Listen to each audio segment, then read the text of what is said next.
L'heure de pointe, David Torchala.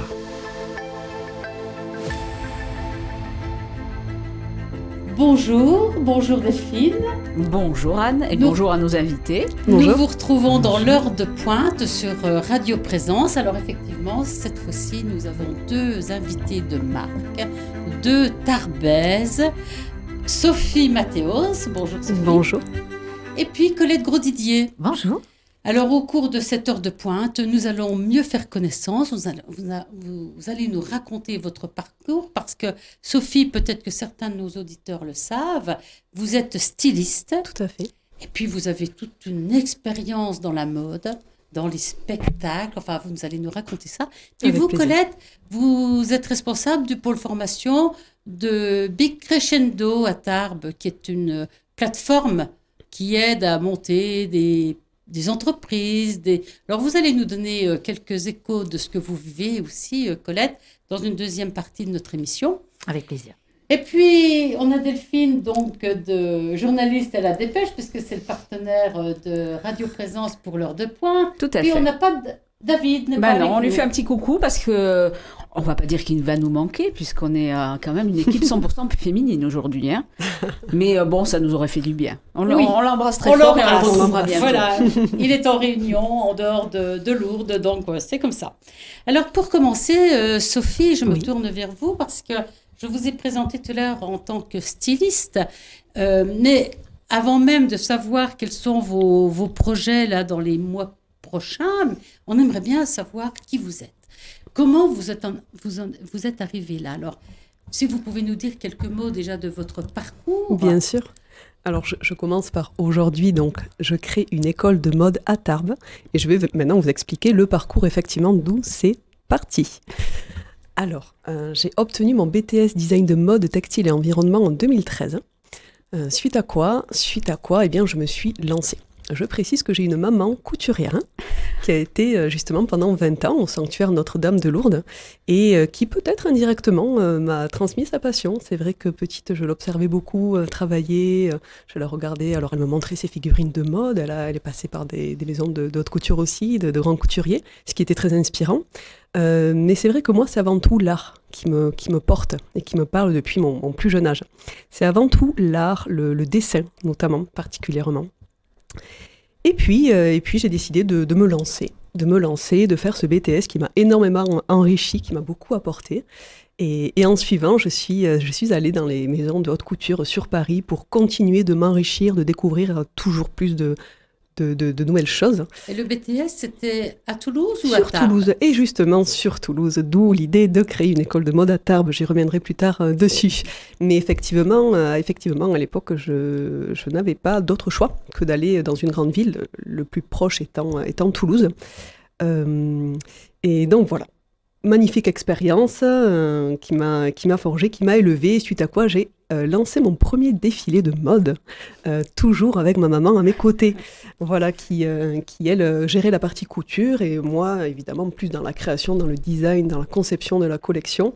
Ça a été une merveilleuse aventure qui n'est toujours pas terminée. Voilà, depuis maintenant 2013, nous continuons toujours à créer, mais aujourd'hui, plus dans la formation. Et le défilé de mode que vous aviez créé, donc, il y a la première fois, ça avait été inspiré comment? Comment vous aviez commencé à concevoir les... Cette première collection, déjà, je souligne qu'elle a été présentée dans le cadre d'une exposition de Marie-Hélène Cabane, mon premier mentor. Voilà, c'était ma professeure d'art plastique, que j'aime beaucoup, qui m'a beaucoup apporté, et qui, elle, du coup, a voulu me mettre en lumière. Cette valeur, elle me l'a transmise, puisqu'aujourd'hui, j'aime énormément aussi mettre mes élèves particulièrement en lumière, tous les gens qui sont autour de moi. Et donc voilà, elle m'a offert cette opportunité de montrer mes créations. Et alors, comment j'ai été inspirée? Eh bien, c'était une collection que j'avais commencée dans le cadre de mon BTS.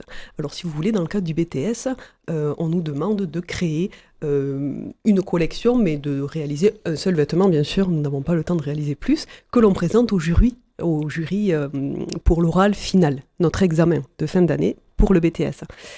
Mais moi, quand je commence quelque chose, eh bien, j'aime bien aller jusqu'au bout. Donc cette collection, ça n'allait pas. C'était pas assez. Donc j'ai voulu terminer cette collection, toujours avec le soutien précieux donc de ma mère, qui elle, alors là, m'a toujours suivie. Enfin vraiment, Je lui ai fait part de ce projet un peu fou quand même à l'époque, parce que ça représente énormément de travail, et on ne sait jamais où on va, mais j'ai jamais eu en fait la peur du risque. Voilà, j'ai toujours tenté. Il y avait un thème particulier ? Ce thème, c'était attraction-répulsion.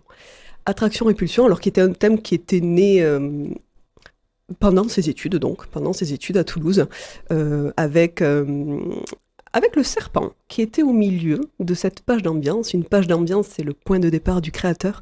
Je ne vous perds pas dans les explications, tout va bien. Ça va bien. Voilà, en fait, jusqu'ici, tout va bien. Bon, très bien. Un designer, en fait, part d'un point de départ qu'on appelle le mood board. Le mood board, c'est une page d'ambiance sur laquelle se retrouvent toutes les inspirations qui vont créer l'univers du créateur et donc, in fine, de la collection. Et moi, dans cette collection, j'avais donc, à l'époque, parce que ça évolue, peut-être que 3 ans après, j'avais complètement autre chose sur ma page d'ambiance. À cette époque-là, c'était un serpent. Voilà, le serpent me fascinait. Il y avait cette attraction-répulsion avec un petit côté philosophique aussi. J'ai fait un petit clin d'œil à Adam et Ève aussi, cette transgression de l'interdit. Le serpent qui... Certaines personnes, c'est très personnel. Certaines personnes vont vous dire, moi j'adore les serpents, je trouve ça sublime, je trouve ça... Et d'autres, voilà, vous me faites non de la tête. Comme ma mère, c'est juste écœurant. Eh bien moi, ça me fascinait. Ces choses qui peuvent à la fois attirer et à la fois vous repousser. Moi, ça m'intrigue. Voilà. Donc j'ai fait mes petites recherches autour du serpent, autour de cet animal qui pour moi est vraiment fascinant. Alors, il n'y avait pas que ça, évidemment, dans ma collection, mais ça en faisait partie. Et après, découle toute une collection. Alors, le travail particulièrement de l'écaille, mais aussi par exemple, du serpent constructeur qui va venir s'enrouler autour de vous. Donc, je pense à un modèle avec une écharpe comme ça, qui vient un petit peu comme étrangler la modèle, mais à la fois la sublimer. Enfin, voilà, il y a plusieurs aspects que j'ai travaillés, mais attraction-répulsion aussi, donc le serpent qui était opposé à la douceur et à la légèreté de l'oiseau, de la parade nuptiale, Voilà, bon, je vais peut-être m'arrêter là parce que sinon, vraiment, ça va prendre toute l'émission. Je pourrais en parler pendant des heures. Mais voilà, cette première collection n'était pas la plus importante. Je vous parlerai de 2 autres collections par la suite qui sont un petit peu plus fortes au niveau des émotions de ce que je voulais retranscrire. Parce qu'il faut préciser que pour moi, la mode, c'était un moyen d'expression. Voilà, c'est pas né d'une passion, parce que ma passion, c'est l'art. Vraiment, c'est la création. Mais ça a été un moyen pour moi d'expression, disons, de m'exprimer au travers de le vêtement. Ça a été quelque chose de nouveau et de très intéressant pour moi à travailler. Et aujourd'hui, j'aime le faire découvrir à mes élèves, du coup. Le transmettre à d'autres. Le transmettre, voilà. Au-delà de l'art, c'est un métier pour vous. Tout à fait, c'est un métier, exactement. Donc, comment on se dit un jour, je vais en faire mon métier, parce que c'est quelque chose... quand même qui est risqué, et même pour les parents, je me tourne vers maman, on peut se dire, oui, c'est bien de soutenir ses enfants, mais peut-être que... C'est toujours un risque, mais vous avez un petit risque. Raison. Vous avez tout à fait raison. Alors ça, c'est quelque chose qui revient beaucoup quand je rencontre énormément de personnes, d'élèves, mais aussi de parents d'élèves, alors qui veulent prendre des cours ou simplement suivre un stage à mes côtés. Et la question qui revient toujours, c'est, mais est-ce qu'il y a des débouchés ? Mais oui, bien sûr qu'il y a des débouchés, mais je ne vais pas vous mentir, ce n'est pas facile. Ce n'est pas facile. Moi, ça a très bien marché pour ma part parce que j'ai pris la décision de me lancer dans l'enseignement. Et quand j'ai ouvert mon atelier de stylisme en 2018, eh bien, il n'y en avait pas sur Tarbes. Donc c'est ça aussi qui a été ma force, mais ça s'est fait très naturellement. Très honnêtement, je ne me suis jamais posé de questions. J'ai le goût du risque aussi, c'est vrai, parce que c'était quand même un risque à prendre, mais c'était évident pour moi. Voilà, j'ai été guidée depuis toutes ces années, c'était une évidence, il fallait que je fasse ça. Et aujourd'hui, l'évidence, c'est de créer cette école de mode à Tarbes. On y reviendra plus tard. Mais... Oui, on va peut-être parler justement des ateliers, parce que Bien pour sûr. lancer vos ateliers, vous avez été appuyé par quel organisme ? Est-ce que vous avez pu vous lancer comme ça, sans avoir aucun capitaux, trouver une salle et puis dire à tous ceux qui ont envie de faire de la couture, venez ? Ben non, c'est pas comme ça que ça se passe. Alors, pour les ateliers, un petit peu, parce que ça reste du loisir. Pour l'école, c'est encore autre chose. Les ateliers, je les ai lancés en 2018 et ça a commencé tout simplement, j'ai trouvé un local. J'ai pris un petit local sur Tarbes, rue Georges Lassalle. Et j'ai lancé, en fait, j'ai fait la publicité, j'ai fait tourner l'information autour de moi alors, il faut savoir que c'est parti de... L'idée m'est venue d'une stagiaire que j'ai reçue en 2017, qui était au lycée Réfi, à Tarbes. Ce lycée est très important. Ce lycée est très important pour moi. On est en partenariat depuis de nombreuses années parce qu'il a une section mode. Et on travaille beaucoup ensemble. Voilà. Et ce lycée donc, propose un bac pro métier de la mode, mais qui est surtout axé couture. Donc c'est très intéressant pour les élèves. Ils peuvent très très bien se former avec ce bac pro métier de la mode. Cependant, il n'est pas axé sur l'art, il n'est pas axé sur le stylisme. Ils n'ont pas le temps de toute façon de tout aborder, évidemment. Et c'est plus pour la couture industrielle. Et cet élève qui venait de ce bac pro métier de la mode m'a fait part en fait de ses lacunes, de son petit manque et son besoin de travailler le dessin et notamment le stylisme. Et c'est comme ça que j'ai eu l'idée en fait. En 2018, je me suis dit mais mince, moi ça me plaît tellement d'accompagner cette jeune stagiaire, de lui transmettre mon savoir, de lui apprendre à dessiner. Elle était enchantée et c'est cet échange très beau qui s'est créé entre nous qui m'a donné l'idée de pouvoir l'offrir à plus de personnes et de jeunes élèves, notamment, qui sont pro métier de la mode à Réfi. Voilà. Et justement, c'est quoi les profils des personnes qui viennent à votre atelier ? C'est très varié. Alors, c'est vrai qu'il y a plus de femmes que d'hommes, mais il y a aussi des hommes. Ah. Et vraiment, l'âge, ça va de 5 ans à 77 ans aujourd'hui, parce qu'il y a des cours de dessin, de stylisme et de couture. Et il n'y a pas de... Les ateliers sont vraiment ouverts à tous. Voilà, ils sont ouverts à tous. C'est vrai qu'il y a des profils étudiants, 16, 17, 18 ans, qui veulent intégrer justement les écoles supérieures de mode, et donc que je prépare peut-être de façon un peu plus intensive. Voilà. Mais après, il y a vraiment d'autres... Après, il y a des personnes pour le loisir, exactement. Voilà, des choses comme ça, oui. Voilà. Venir découvrir un métier, se trouver une passion, et puis parfois même découvrir de nouvelles activités qui peuvent les aider dans leur épanouissement personnel aussi, tout simplement. Mais tout ça, c'est merveilleux parce qu'on le sent même ici, cette envie de transmettre, elle a le sourire, elle est convaincante et puis on voit que vous aimez ce que vous faites et que vous voulez c'est une passion. Le transmettre et c'est pour ça que vous avez décidé d'aller un peu plus loin. Exactement. Tout à fait. Et puis pour offrir la chance justement que je n'ai pas forcément eu à l'époque car j'ai dû partir, je l'expliquais, à Toulouse et alors toujours avec le soutien précieux de ma maman, mais c'est vrai que financièrement ça a été compliqué, je vous le cache pas. Donc aujourd'hui j'ai aussi envie d'offrir ça aux Tarbais ou du moins aux personnes qui veulent venir dans cette école de mode à Tarbes qui ouvrira ses portes en septembre 2025.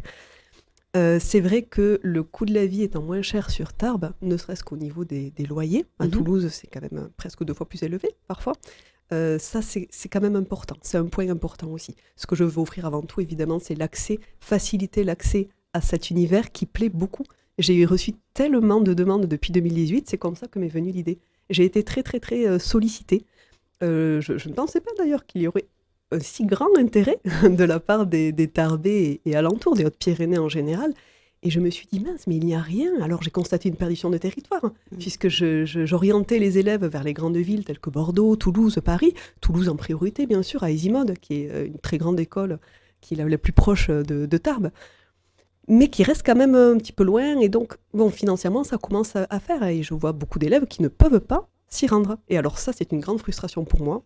C'est pour ça que je me suis lancé ce défi. J'ai dit non, je ne veux plus que les élèves se privent d'exercer leur passion.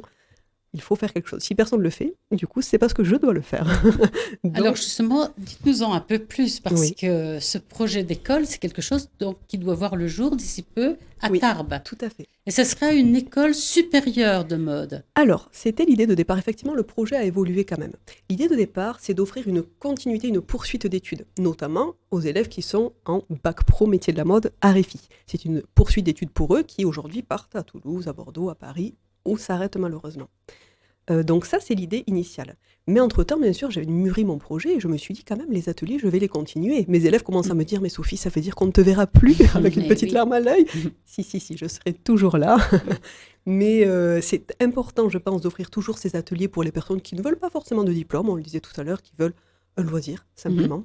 Mais il y aura aussi des formations certifiantes, car dans mon étude de marché, j'ai constaté que des personnes sont intéressées pour se perfectionner ou alors qui sont en reconversion professionnelle. Aujourd'hui, j'ai des élèves à l'atelier, une dame par exemple d'une 50aine d'années, 2 dames même qui sont en reconversion professionnelle et souhaitent s'orienter dans ce milieu-là, donc de la mode.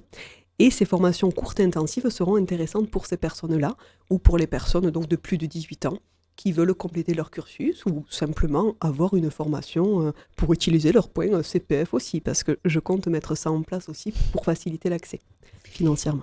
Et alors, aussi bien dans vos ateliers que dans ce projet d'école, j'ai envie de dire, les matières, enfin les différents modules que vous proposez, c'est pas simplement de la couture, de couper des tissus, il y a peut-être autre chose, c'est peut-être autour des perles, c'est peut-être de la Alors, ça en broderie. fait partie. Qu'est-ce qu'on entend par atelier, justement? C'est une très bonne question. Justement, mon but dans cette école est de réunir tous les métiers en lien avec la mode. Donc, à terme, ça c'est un projet plus à long terme, je voudrais intégrer aussi la photographie de mode, le mannequinat. Ça passionne énormément les gens. Vous parlez de broderie, c'est très amusant, parce que justement, je suis en partenariat avec Alixia Delinière, qui est une brodeuse qui a travaillé en haute couture pendant 20 ans et qui est tarbaise, qui donne des cours, des ateliers de broderie sur Tarbes. Elle est remarquable et justement, nous allons lancer les premiers ateliers de broderie à l'atelier Sophie Mathéos, du coup, prochainement. Et donc, ces ateliers, effectivement, vont se développer. Pour vous expliquer, en fait, cette école aura 3 services. Le premier, ce sont les ateliers qui sont déjà mis en place aujourd'hui, mais qui vont se développer et perdurer, et qui proposeront donc de la broderie, en plus du dessin, du stylisme et de la couture déjà mis en place aujourd'hui. Il y aura aussi de la maroquinerie, du crochet, du tricot, voilà tout ce qui touche en fait à l'univers de la mode.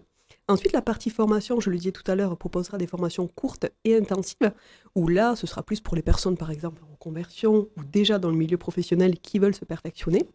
Et là, ce sera du dessin de mode, du stylisme et du modélisme. Le modélisme qui inclut le patronage, je ne parle pas chinois, ça va? Non, on comprend bien. Peut-être pour les auditeurs qui ne connaissent pas, le patronage, c'est la représentation à plat d'un vêtement. Voilà. Et donc, bien sûr, aussi la couture, évidemment. Et le troisième service, c'est le parcours diplômant. Donc, le parcours diplômant qui offrira ce fameux Bac+2 ou Bac+3 aux élèves qui ont passé leur bac, du coup. Voilà, pour résumer un petit peu les 3 services proposés. En fait, les élèves auront toutes les facettes de la mode. Exactement, exactement. Et le but aussi dans cette école, comme je le disais, c'est de réunir tous les métiers en lien avec la mode, mais parfois on ne sait pas toujours vers quoi s'orienter. Donc c'est à ça aussi que servent les ateliers. Aujourd'hui, j'ai des personnes intéressées par le parcours diplômant, n'étant pas encore en place évidemment parce que c'est quand même beaucoup de démarches administratives. Eh bien, ils viennent tester un petit peu les ateliers pour se dire, bon, ben, moi, c'est plutôt le stylisme qui me plaît, ou alors c'est vraiment la couture qui me fascine, etc. Et ensuite, ça peut leur permettre d'avoir une meilleure idée du cursus à emprunter ou de la formation à suivre, voilà, qui leur conviendra le mieux. Est-ce que vous avez l'occasion d'aller rencontrer des élèves dans le cadre de leur formation? Alors aussi bien même des élèves dans des lycées généraux, enfin, Bien sûr. d'enseignement général, pour aller raconter votre parcours et leur donner envie justement de prendre peut-être ce genre de filière pour leurs études supérieures? Tout à fait. Alors je vais vous dire, tout comme l'ensemble de mon parcours, en fait, tout se fait de façon très fluide et naturellement. En réalité, ce projet, j'en parle depuis maintenant 1 an, puisque j'ai rejoint le Big Crescendo. Nous en parlerons après. Très, très important pour moi, cet organisme, qui est représenté aujourd'hui par Colette Grosdidier, sur ma gauche. Le Big Crescendo, donc, qui m'a accompagnée dans la création de ce projet. Mais bien avant, en fait, cela, je commençais déjà à en parler, parce que ce projet est une évidence pour moi. C'est ma mission. Voilà, c'est ma mission de vie. Il faut que je le fasse. C'est un besoin auquel je veux répondre, un besoin territorial. Et du coup, effectivement, j'ai rencontré plusieurs élèves de façon très naturelle, soit qui venaient à moi, et donc je leur faisais part de ce projet, ou alors j'ai fait beaucoup d'interventions au lycée Réfi aussi, comme je le disais tout à l'heure. Nous sommes en partenariat, alors j'allais dire chaque année, tous les 2 ans plutôt, ils organisent un événement, et c'est moi qui leur fais la direction artistique pour leur défilé, etc. Et là, c'est l'occasion aussi, effectivement, de guider un petit peu ces jeunes qui parfois ne savent pas forcément vers où s'orienter ou qui n'ont pas connaissance qu'il va y avoir quelque chose sur Tarbes qui se prépare. Mais vous avez eu plein d'expériences. Vous avez fait de nombreuses expériences dans l'art et pas que dans la mode, finalement, qui vous a amené là. Tout à fait, oui, de très belles expériences, et puis soulignons quand même les spectacles que j'ai mis en place, nous en parlons tout à l'heure en off. Effectivement, c'est important, je pense, d'en parler à l'antenne.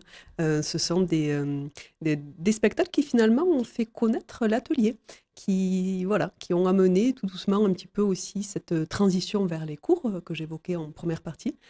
Et donc ces spectacles qui me tiennent à cœur, dont le premier que j'ai lancé, en fait, c'était très très personnel. Ce n'était pas forcément dans la mode. Quand je dis que je suis plus dans l'art, c'était une collection plus couture, pas prêt à porter, et qui parlait de l'homme face à la maladie, en fait. Voilà, ça c'était très important pour moi.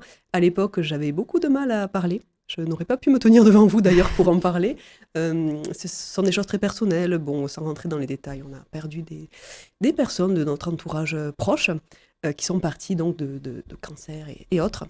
Et cette collection, en fait, leur rendait hommage et m'a permis aussi, moi, de libérer mes émotions, en fait. Voilà, comme je n'arrivais pas à m'exprimer, à parler, eh bien, je travaillais autour de l'art, tout un simplement. vecteur. Exactement, tout à fait. C'est ça qui vous a aidé. Et c'est ça m'a ce qui aidé. vous amène aujourd'hui à le partager avec le plus grand nombre. Et C'est votre, tout à fait, voilà. votre souhait. Et ouvrir une école, ça ne se fait pas comme ça. Tout à fait. Et ça nécessite un financement. Exactement. Mais vous avez mis en place quelque chose auquel tout le monde peut participer jusqu'au 11 février. Exactement. C'est important. Oui, ici. le petit clin d'œil quand même pour Lourdes, le 11 février, c'est rigolo. Qu'est-ce que Jour des c'est ? apparitions, le 11 février. Donc, cette campagne de crowdfunding va permettre de lancer un petit peu ce projet. Disons que la somme qui sera récoltée pourra permettre d'acheter les premiers matériels, comme les machines à coudre industrielles, qui coûtent quand même un petit billet, mais aussi de lancer cette aventure, en fait. Alors, évidemment, la somme ne suffira pas, mais ce sera un premier apport.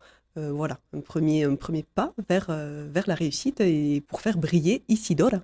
Parce que cette école de mode, première école de mode à Tarbes, s'appellera Isidora. Et alors, d'où vient ce prénom? Alors, pourquoi Isidora? Eh bien, c'est un hommage à mon arrière-grand-mère qui se prénommait Isidora et qui était du haut de 5,50 m, une très grande dame. Voilà, une très grande dame que j'admirais beaucoup, très déterminée, très élégante et avec de très belles valeurs humaines surtout. Voilà, telles que le respect, la bienveillance, le partage aussi. Et ces trois valeurs sont très, très importantes pour moi. Voilà, elles me suivent depuis le début de ma carrière, même de ma vie, dirais-je, qui m'ont été transmises évidemment également par ma maman, avant tout. Mais ce nom est important pour moi. Aujourd'hui, c'est mon petit ange qui veille sur moi et je voulais vraiment donner ce nom à mon école. Et votre arrière-grand-mère, vous l'avez vue aussi de temps en temps coudre ? Alors non, je ne l'ai pas vu coudre, pour le coup. Et alors, ce qui est assez rigolo pour la petite anecdote, c'est que je l'ai très peu connue finalement, puisque nous sommes d'une famille espagnole, et elle vivait en Espagne. On y allait quand même régulièrement pour rendre visite à la famille. Mais Isidora, finalement, je me sens encore plus proche d'elle aujourd'hui. Voilà, je le disais, c'est mon ange. Elle veille sur moi, elle me guide. Mais par contre, non, elle n'était pas dans la couture. C'est plus maman qui elle, pour le coup, je l'ai toujours vue coudre. Et voilà, et me transmettre donc cette passion. Alors cette école, elle va être située où? Vous allez déménager? Les ateliers vont déménager? Aujourd'hui, les ateliers, alors mon atelier se trouve au premier étage des Galeries Lafayette de Tarbes, que je remercie aussi. J'en profite quand même pour remercier les Galeries Lafayette et Delphine Lourmet. Un petit clin d'œil sans trop m'étaler, mais Delphine Lourmet aura un rôle très important aussi chez Isidora, qu'elle souhaite rejoindre le projet. Elle me soutient, la directrice des Galeries Lafayette de Tarbes, et donc nous aurons l'occasion de travailler ensemble par la suite chez Isidora. Les Galeries Lafayette, je suis en partenariat avec eux, et ils m'offrent un très très bel espace, vraiment pour nos ateliers, c'est formidable. Je suis très reconnaissante aussi de ça. Et évidemment, pour l'école, nous déménagerons. Pour les ateliers, c'est très très bien, mais alors pour l'école, il faudra des locaux un petit peu plus grands et surtout avec une entrée principale. Voilà. Et combien l'école pourra accueillir d'élèves? Alors, moi j'ai envie de dire, il faut y aller crescendo, au jeu de mots. Donc, dans un premier temps, je préfère commencer par des classes en petits groupes. C'est ce que je fais aujourd'hui, finalement, aussi. Hein. Là, je ne peux pas vous donner forcément un nombre. Je pense que c'est plus sage de commencer par une classe, puis 2, puis 3. Mais la classe n'excédera pas, pour répondre à votre question, n'excédera pas 10 élèves. Voilà. Pour moi, ce qui prime, c'est l'accompagnement personnalisé, le suivi des élèves. Et pour ça, c'est ce que je fais aujourd'hui dans mes ateliers. Je mets un point d'honneur à faire de petits groupes. Déjà, c'est un petit peu plus vivant, c'est un petit peu plus... il y a de l'entraide, il y a du soutien, ça c'est important aussi pour moi. Et surtout, on ne s'éparpille pas. Je préfère faire peu et bien, voilà, plutôt que de prendre trop d'élèves et que ce soit trop dispersé. Voilà. Isidora reprendra ces valeurs-là, qui sont déjà en place à l'atelier. Et quel est le cursus pour arriver jusque chez Isidora? Eh bien, comme on l'a vu tout à l'heure, en fait, il y a plusieurs cursus possibles, puisqu'il y a les ateliers où là, c'est ouvert à tous. Donc, peu importe l'âge, peu importe la passion. Bien sûr, il faut quand même avoir la passion, évidemment, pour le dessin, le stylisme ou la couture, et autres, quand les autres ateliers se mettront en place. Par contre, pour les formations et les diplômes, là, c'est à partir de 18 ans, effectivement. Voilà. Donc, il n'y aura pas besoin de venir d'une certaine école ou d'avoir suivi un certain parcours. Alors moi, ce qui particulier compte pour moi, c'est avant tout la passion. Voilà, j'ai rencontré maintenant de nombreux profils, plus d'une centaine d'élèves, et je vois très rapidement maintenant les personnes qui sont vraiment investies, qui veulent continuer, et d'autres qui sont là pour la curiosité, mais qui sont aussi acceptées, évidemment, mais peut-être réorientées. Voilà, j'oriente un petit peu les personnes que j'arrive à cerner assez facilement, ça c'est une chance, et ainsi je peux leur proposer le parcours qui est le mieux adapté pour eux. Voilà. Et les personnes qui sont vraiment motivées, passionnées, je les vois de suite et je sais vers où il faut les amener. Les orienter vers quelque chose de diplômant. Exactement, tout à fait. Et justement, tout à l'heure, vous parliez donc vous êtes encore à la recherche de locaux pour cette école Tout à fait. Donc plutôt vous fixez quand même à Tarbes même, ou vous cherchez dans les environs de Tarbes? Alors non, le but est vraiment de dynamiser la ville de Tarbes. C'est quelque chose qui me tient à cœur depuis maintenant plus de 10 ans, notamment au travers de mes événements, de mes spectacles, etc. Pour moi, c'est très important de dynamiser cette ville dont je suis originaire. Voilà. Vous avez eu l'occasion de rencontrer justement peut-être des élus aussi, de présenter déjà votre projet. Comment il est accueilli en général très bien, par les locaux? Très bien. Monsieur Gérard Trémège, le maire de Tarbes, me soutient depuis toutes ces années. Et je lui ai évidemment présenté le projet qui l'a enchanté. Michel Garnier aussi, qui est à ses côtés, me soutient, notamment pour la recherche de locaux. Je les remercie également, parce que c'est vrai que c'est très important d'être accompagné, notamment par les élus, et d'avoir leur soutien. Et donc, vous êtes venu à cette émission L'heure de pointe avec Colette Gros-Didier, parce que vous nous avez dit, mais Colette est la responsable du pôle formation au niveau de Big Crescendo. Exactement. Et ça serait bien, j'ai vraiment envie aussi de les faire participer à cette émission, parce que vous êtes, je crois, Colette, un pilier aussi pour que Sophie Mathéos puisse aboutir sur ce beau projet. Alors, quel est votre rôle, Colette? Merci pour cet honneur. Alors, c'est un double honneur pour moi aujourd'hui, parce que d'être ici dans vos locaux, donc merci beaucoup Radio Présence. Ça a toute une signification pour moi quand même. Et puis, merci à Sophie de m'avoir proposé. C'est toujours un honneur, Sophie. Et voilà, je suis toujours honorée d'être avec elle. Pour répondre à la question, je suis un pilier pour Sophie, certainement par une qualité qu'elle est peut-être venue chercher chez moi et que je qualifierais d'énergie. Je ne vais pas parler aussi bien que Sophie parce que je l'écoute depuis tout à l'heure. Je suis... voilà, c'est un ange, effectivement, elle aussi. Vous ne la voyez peut-être pas, mais habillée de blanc et de doré. Mais elle est venue chercher chez moi, avant tout, je pense, l'énergie. Alors, je dis chez moi, mais au sein de Crescendo, parce que, pour la petite histoire, on se connaissait avant même. Comme quoi, il y a de belles synchronicités. Comment est-ce que vous vous êtes connus? Dans quel cadre? Pour la petite histoire, on va se la faire comme ça vite fait. La petite histoire, c'est qu'effectivement, alors moi, je suis pas du tout originaire de Tarbes. Enfin, je suis pas une Tarbaise de naissance, et pardon, mais je suis très bien accueillie par l'Occitanie. Et merci. Et il y a 4 ans en arrière, c'était dans le cadre... je suis arrivée en 2020, m'implanter sur Tarbes. Et on s'est connus à travers la remise de médailles, parce que mon fils est militaire au 1er régiment, au 1er HP. Et donc, moi, j'habitais en Provence, de l'autre côté, dans l'autre sud. Et je prenais un blablacar. Voilà, donc on fait des fois des belles rencontres. Oui, mais Sophie a été un instant magique, en fait. Et c'est vrai je pense qu'on devait être fait, c'était inscrit qu'on devait se rencontrer. Donc, je poste une annonce, elle me prend, et puis on se rencontre. Et dès là, ça a été une symbiose directe, en fait. J'étais derrière, elle était devant, et on n'a pas vu je sais plus combien de temps, 5 heures, 6 heures, enfin, je sais plus combien de temps ça a mis. C'était passionné, et elle me racontait ses spectacles, elle me racontait tout ce qu'elle faisait. Et moi, alors, je suis dotée d'une énergie, ça fait plus de 28 ans maintenant que j'accompagne les porteurs de projets à réaliser soit leur projet de développement de soi, ou soit les projets de développement de leur entreprise. Donc, je vais sur les 2 facettes. Donc, je suis responsable du pôle formation chez Crescendo, mais je suis également aussi formatrice dans ces formations et coach également aussi.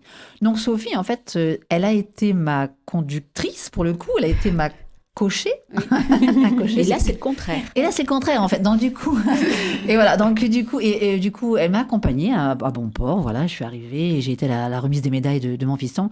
Et ensuite, je suis repartie en province. Mais quand je suis revenue en 2020, on s'est revus. Elle m'a présenté ce petit atelier qu'elle vous a parlé à l'époque, le petit atelier, je me souviens, au Georges Lassalle, avec une petite table ronde en bois, mais vraiment très sommaire, avec un rideau noir, enfin vraiment quelque chose de sommaire. Mais elle était toute contente d'avoir son premier atelier. Et moi, je l'ai regardée, j'étais fascinée. Je me suis dit, waouh, super. Mais elle en veut, cette petite. Enfin, c'est une étoile pour moi. Et moi, ça fait tellement longtemps que j'accompagne des personnes. Et Sophie, j'ai toujours su qu'elle était. J'aime les énergies qui sont motivées. Voilà. Et je savais qu'avec Sophie, quand elle est venue nous revoir après, donc ça c'était l'anecdote quand on s'est rencontrés dans un Blablacar, je suis repartie et puis c'est tout. Et puis en 2020, j'arrive et je suis sélectionnée, enfin je suis sourcée par Crescendo pour développer l'écosystème, puisque dans cet écosystème, on est 10 dans l'équipe. Et puis on est quelques-uns à accompagner ces porteurs d'initiatives. On travaille pour le territoire, le territoire, au service du territoire.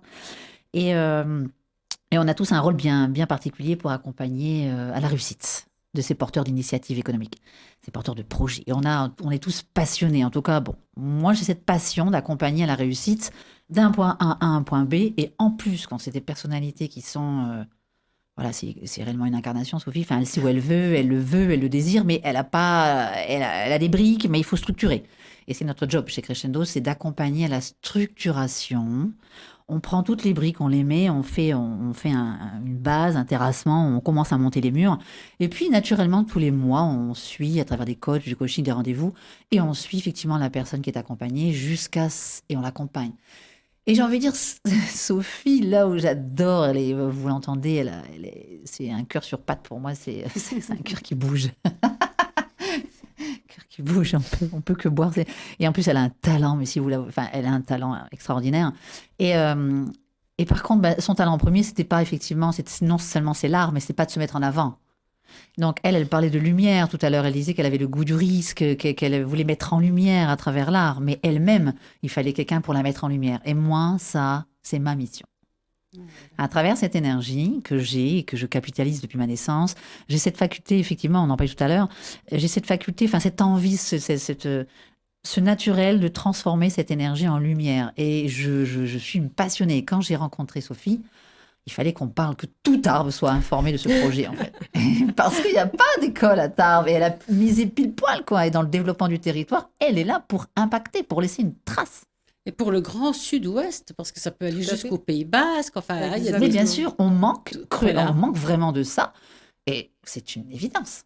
C'est une évidence. Donc, et elle a tout. Sophie, elle est venue en formation chez nous. On a fait une formation de 10 jours pour commencer. Ensuite, elle a fait un parcours diplômant d'1 an. Enfin, elle a eu le diplôme en plus d'entrepreneur de la TPE, reconnu par l'État. Donc, c'est un nouveau diplôme pour elle. Elle n'en parle pas, mais c'est une compétence de plus.